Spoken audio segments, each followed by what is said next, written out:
It has become incredibly clear that Donald Trump's effort to deregulate, but really more so destroy our federal government has been horrible. His freeze on federal funds has caused chaos across the country and hurt countless lives, but Donald Trump doesn't care about that.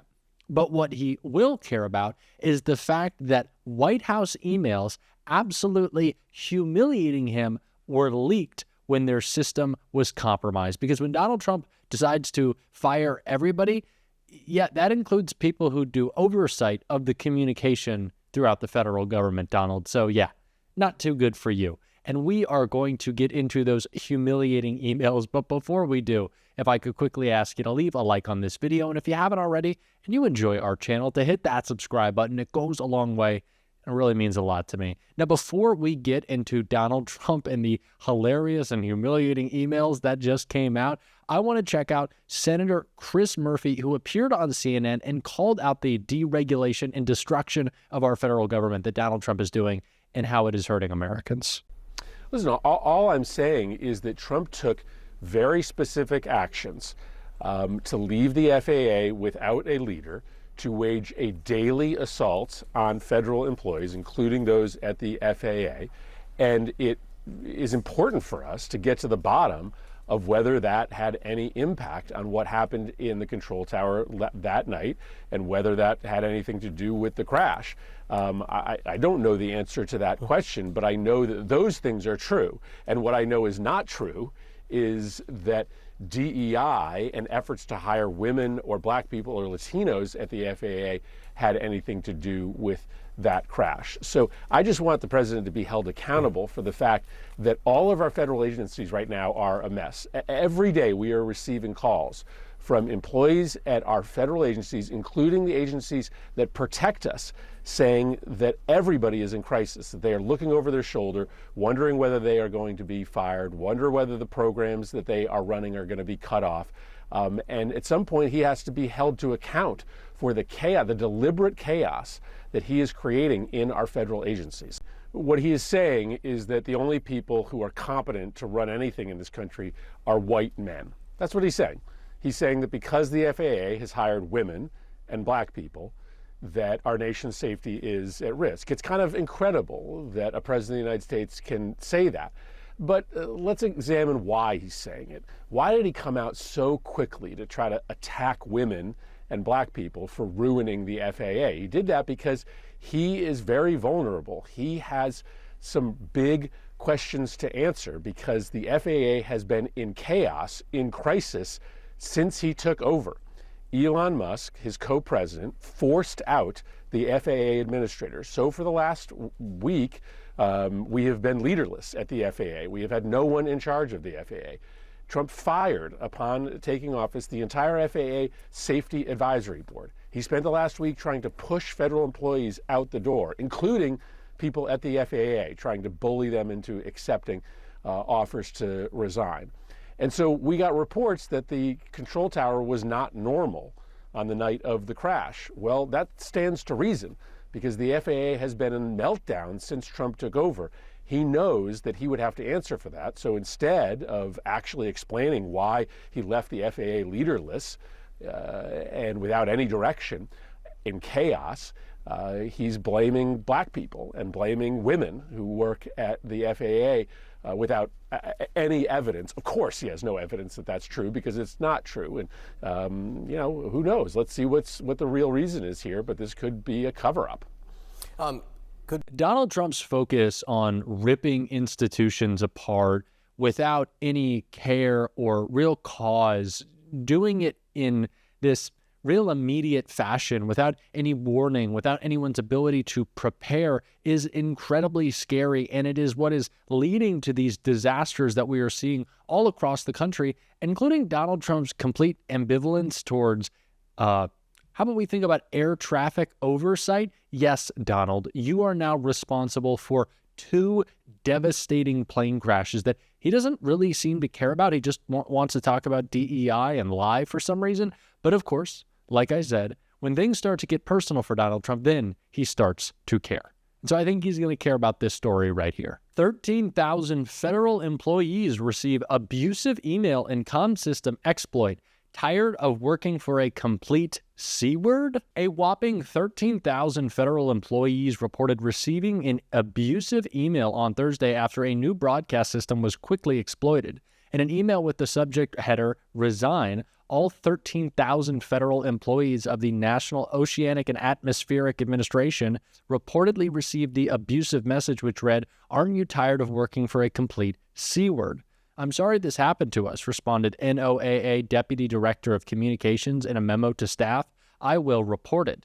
The incident demonstrated how easy it is to exploit a new broadcast system set up by the Trump administration this month. Goes to show how fast this new comm system was cobbled together. No security or screening on this address, an NOAA employee told journalist Ken Klippenstein, who broke the news.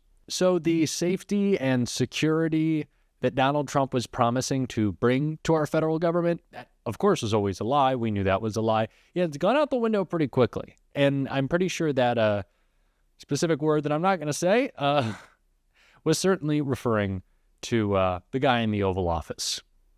And although I don't love that word, I might choose a different word to describe Donald Trump. I think the point that they're getting at is it's not wrong.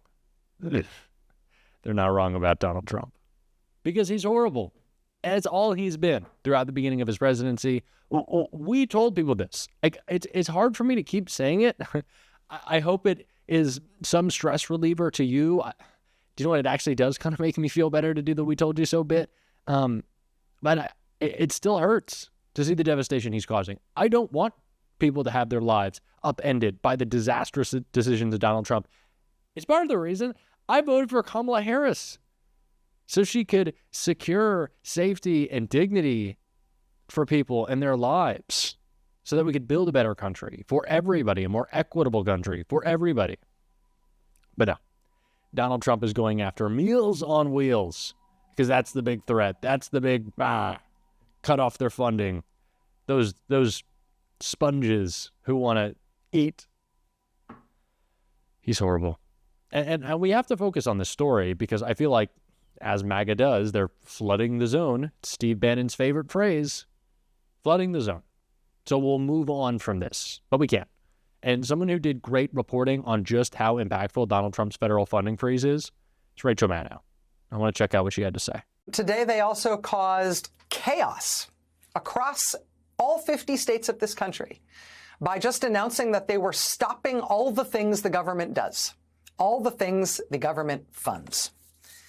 And, I mean, you could see it, the effects of this ripple out across the country. Columbus, Ohio, Columbus Dispatch. Millions in funding at risk as Columbus nonprofits scramble to deal with Trump pause.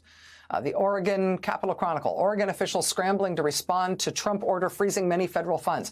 In Alaska, the Anchorage Daily News. Catastrophic for a state like ours. Alaska governments and nonprofits react to federal grant funding freeze. Florida, the Miami Herald. Confusion in Miami over federal grant freeze. Channel 10 in Miami-Dade County. Miami-Dade officials very concerned about federal funding freeze.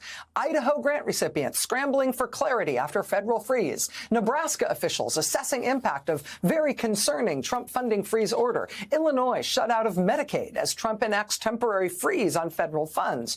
Trump order puts $700 million in grants on pause for Louisiana schools. Maine housing authorities can't access funds after Trump's federal grants freeze. So the bad news is bad, right? This is them dismantling the government. And it's not because they think there's a nice, smaller government in there somewhere that they're trying to find. This is them dismantling and trying to get rid of the American system of government. That's the bad news. The good news is they're not all that good at this. And we saw that today in the inexplicable, unlawyered, clumsy language of this two-page order to stop all federal funding. That order directed, for example, that the Green New Deal funding must stop. The Green New Deal is a years-old piece of proposed legislation that never actually passed. The inexplicability, the sort of bumper sticker style language of the stop all the funding order is why so many of the initial headlines about the impact of this today focused on the confusion, the lack of clarity, nobody really having any idea what exactly the Trump administration was shutting down. And that was true in blue states, that was true in purple states, that was true in red states. As members of Congress and governors and former government officials and members of the press started putting it together, started circulating lists of all the things that this Trump order was shutting down, the White House themselves appeared to be fairly bewildered by the news that this was, in fact, the stuff that they were shutting down. Like, oh, really? We're shutting down veterans' homeless shelters? We are? We're shutting down meat and poultry inspections? We are? We're shutting down school breakfasts, school lunches. We're shutting down home heating assistance. It's January 28th. We're shutting down housing assistance, including rent vouchers, which is how people pay their rent. First of the month when the rent is due is Saturday. We're shutting down food stamps. The SNAP program, millions and millions and millions of Trump voting Americans get SNAP. Millions of Americans of all stripes. The WIC program, that's food specifically for pregnant and postpartum women and their infants. Childcare, Head Start, suicide hotlines, child abuse investigations, supporting law enforcement, rape crisis centers. Medicaid, which is health insurance for millions of Americans, including especially disabled people, old people, and, oh, by the way, it covers 40% of all births in America. And this isn't stuff that they were like proposing to not reauthorize or like asking Congress to cut. They said that money was cut off as of today. We have to keep hammering them and hammering them and hammering them and hammering them. We have to point out these examples. We need to make clear to people how Donald Trump is directly impacting them. You wanted prices to go down? Boy, are you getting the opposite of that with Donald Trump.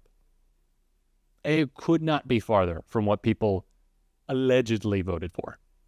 And we got to make that case. That's on us. That is on us. Every day until the midterms. That is on us. And it's certainly what we're going to be doing on this show every single day. And if you want to support that, as always, you can hit that subscribe button. You can leave a like on this video. And if you stuck around to the end, drop a blue heart in the comments. And until next time, I'll see you soon.